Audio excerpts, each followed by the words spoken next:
Bonjour et bienvenue dans l'entretien.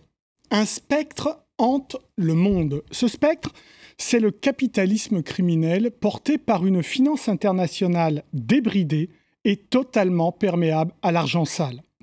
On parle ici de l'argent de la drogue, de la prostitution, mais aussi plus largement de cet argent qui vient de tous les délinquants et criminels en col blanc.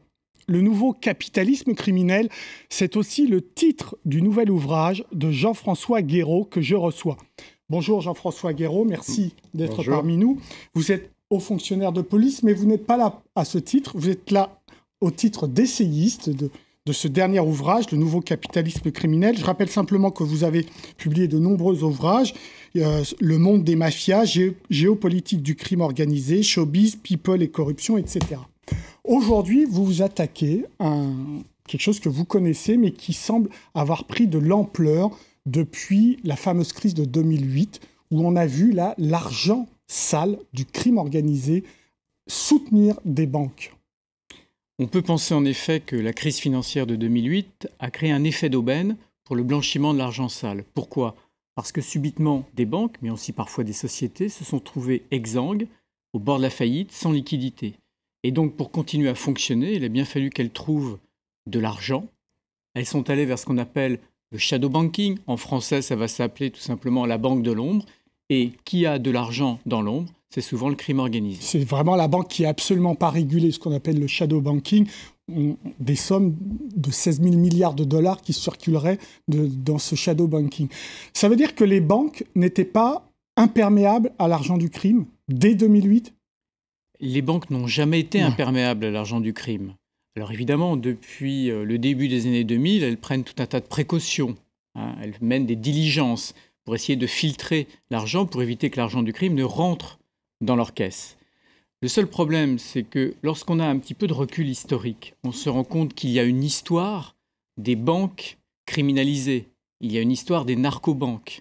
Et depuis les années 70, nous avons une répétition de très grandes affaires qui ont une implication macroéconomique dans lesquelles nous voyons de très grandes banques ayant pignon sur rue, des banques respectables, qui chutent parce que leur modèle économique était en fait un modèle largement piégé par l'argent du crime. Et vous donnez des exemples très concrets dans ce livre, et vous commencez par la banque Wachovia.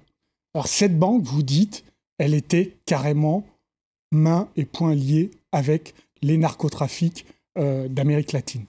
L'affaire de la Wachovia est quand même assez étrange. Au début des années 2000, le ministère de la Justice des États-Unis se rend compte que cette banque est une des plus grandes banques des États-Unis, a certainement oublié, entre guillemets, de filtrer pour à peu près 380 milliards de dollars. Je répète, 380 milliards de dollars, dont l'essentiel provenait, semble-t-il, du Mexique et des cartels mexicains de la drogue.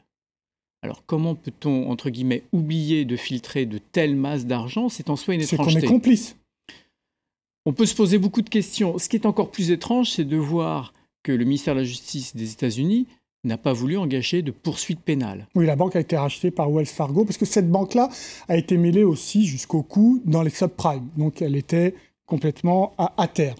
Autre exemple important, vous parlez de la HSBC, une banque qui est plus connue pour nous, Européens. Oui, cette très grande banque anglo-américaine, qui date du 19e siècle, a été prise en effet la main dans le sac pour des affaires de blanchiment d'argent issues des cartels de la drogue mexicains à nouveau. Ce sont des centaines de millions de dollars qui sont en cause. Et ce qui est tout à fait troublant, c'est l'impéritie de ce système bancaire et aussi l'aveuglement des organes de régulation américains qui n'ont pas vu ou qui n'ont pas su empêcher un tel phénomène. Et ce qui est encore plus étonnant, c'est que cette affaire a donné lieu à une très grande commission d'enquête du Congrès des États-Unis et qu'au final, il n'y a pas eu de poursuite pénale. Mais c'est pire, dans votre livre, vous donnez les chiffres des amendes. Pour la Wachovia, 160 millions de dollars. Ça ne représente pas énormément. Pour l'HSBC, un peu plus, 1,9 milliard de dollars d'amende, mais ça représente en 2005 10% de ses profits. Mais ça veut dire quoi ? Ça veut dire qu'à la rigueur, ça fait partie du risque, mais qu'on peut continuer, si on paye si peu. C'est exactement ça. C'est-à-dire que les amendes en elles-mêmes semblent considérables. Rapportées au chiffre d'affaires ou aux gains faits par les banques par le passé, tout ça est tout à fait dérisoire. Et donc ces amendes pénales constituent moins des sanctions qu'un espèce de droit, j'allais dire non pas à polluer, mais en l'occurrence d'un espèce de droit à blanchir. Comme il y a de l'impunité, eh bien c'est un encouragement. Et on voit en réalité à Wall Street, mais c'est vrai dans d'autres pays à travers le monde, de très grandes institutions financières qui régulièrement sont prises la main dans le sac. Alors, on va passer un palier. Ça, à la rigueur, on va dire que c'était les années de 70 jusqu'à 2000, avec aussi l'exemple que vous donnez de la BCCI. Et alors, on passe à un phénomène encore plus important, encore plus risqué, c'est le trading de haute fréquence. Alors, juste pour expliquer ce que c'est, le trading de haute fréquence, c'est la manière de passer via des ordinateurs des ordres d'achat ou de vente à la nanoseconde. Et vous dites, vous, attention, c'est très dangereux. Tout le fonctionnement des marchés financiers a été révolutionné depuis une quinzaine d'années, à bas bruit, sans qu'il y ait de débat public, par une nouvelle technologie. C'est en fait l'hypervitesse, comme vous l'avez dit, sur les marchés financiers. À la nanoseconde, et peut-être demain à la vitesse de la lumière, on peut en réalité passer des milliers d'ordres de bourse. Et quand on cumule la très grande vitesse et des très grands volumes, eh bien on crée de l'invisibilité sur les marchés parce que tous les organes qui ont en charge en principe la surveillance, le contrôle, la régulation ou la répression des comportements fautifs, ces organes ne peuvent plus rien voir. Alors, vous dites aussi, il faut revenir à la racine pour comprendre certains phénomènes. Et à la racine de fréquence au trading, on voit quoi? Des bandits, des délinquants, des gens qui ont su jouer avec des algorithmes, mais qui ont triché, puisqu'ils ont été condamnés. Ils ont payé des amendes. Vous savez, dans les premiers temps de toutes les innovations, c'est toujours un petit peu le Far West. On est dans des périodes floues, grises, dans lesquelles le légal et l'illégal n'est pas bien connu et fixé. Et donc c'est vrai que dans les origines de ce trading à haute fréquence, il y a eu tout un tas de jeunes gens très novateurs, mais qui ont été de vrais gangsters. Donc l'origine est un peu douteuse, mais j'allais dire, c'est souvent comme ça, il y a souvent un péché originel dans toute chose humaine. Bon, ce qui est intéressant, c'est aujourd'hui de comprendre deux choses à propos du trading de haute fréquence. D'une part que techniquement, nous risquons demain de ne plus pouvoir identifier les fraudes financières sur les marchés, à cause de ces très grands volumes et ces très grandes vitesses, comme je l'ai dit. Et puis, d'un point de vue plus global, plus macroéconomique, on est en droit de s'interroger sur l'architecture de ce système. Est-ce qu'on n'a pas subitement légalisé le délit d'initié? Est-ce qu'on n'a pas légalisé l'hyperspéculation, par exemple, sur les marchés des matières premières? Et cela a un impact dans la vie des gens. Faire bouger le prix du blé ou l'électricité, ça a des conséquences directes sur la manière dont les gens vivent et parfois meurent. Alors vous, vos propositions, parce que vous en avez, vous dites réguler, il faut oublier, interdire. Vous pensez qu'il faut interdire? Disons que la régulation serait l'idéal. Mais ça ne marche pas. Souvent, ça ne marche pas. C'est un peu cosmétique. Vous savez, la régulation, ça me fait parfois penser aux canaux de sauvetage qu'on met autour du Titanic. C'est-à-dire qu'on met de plus en plus de canaux de sauvetage, ça n'empêche pas le Titanic de couler. Bon. Donc parfois, il faudra avoir le courage de se poser la question de l'interdit. Voilà.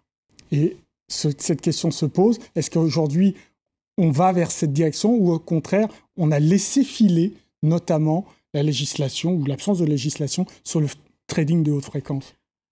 J'allais dire que pour le trading de haute fréquence, comme pour beaucoup d'autres produits ou techniques financières, en effet, on est plutôt dans un laisser-faire, laisser-passer, quoi.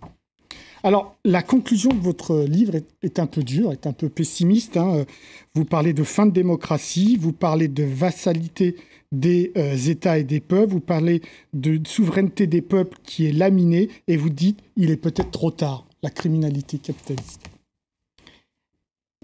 Je crois que, certes, il y a de plus en plus d'États à travers le monde, mais nous voyons que ces États souvent sont vides de puissance, parce que ces États sont parcourus par en haut et par en bas par des flux financiers, des flux criminels, etc. Et les États ont de plus en plus de mal à comprendre ce qui se passe et en fin de compte à reprendre la main sur tous ces flux transnationaux. Et voilà. Est-ce qu'ils ont envie de reprendre la main? Parce qu'il y a quand même des complicités pour accepter ça. Je pense que ce n'est peut-être pas en termes de complicité, si je peux me permettre, qu'il faut raisonner, mais en termes de rapport de force. C'est-à-dire qu'aujourd'hui, nous avons des rapports de force entre le politique et le financier. On voit bien aux États-Unis, c'est un rapport de force entre Wall Street et Washington, en sachant qu'il s'agit moins d'une confrontation que souvent, en effet, de comportements symbiotiques. On passe de l'un à l'autre et on vit ensemble, dans un entre-soi. Et c'est cette forme de symbiose qui aujourd'hui pose problème. Mais alors, la solution, c'est quoi? C'est que les phénomènes comme Occupy Wall Street prennent le pouvoir, qu'on aille dans la rue? Enfin, c'est quoi la solution si on laisse le train foncer dans le mur? Alors la première solution, d'abord, c'est l'éveil des consciences. Comprendre, connaître, savoir ce que nous faisons aujourd'hui. Permettre au grand public de prendre conscience des phénomènes, de savoir les diagnostiquer, de leur mettre un nom. Ça, c'est essentiel. Et puis ensuite, il faut laisser faire le jeu démocratique habituel. Je vous remercie Jean-François Guéraud. Je rappelle le titre de votre ouvrage, Le nouveau capitalisme criminel, et c'est paru aux éditions Odile Jacob avec une préface de Paul Jorion. Je vous remercie et à bientôt. Merci. L'émission est terminée, mais comme d'habitude, vous pouvez rester sur France 24 car l'actualité continue. Au revoir.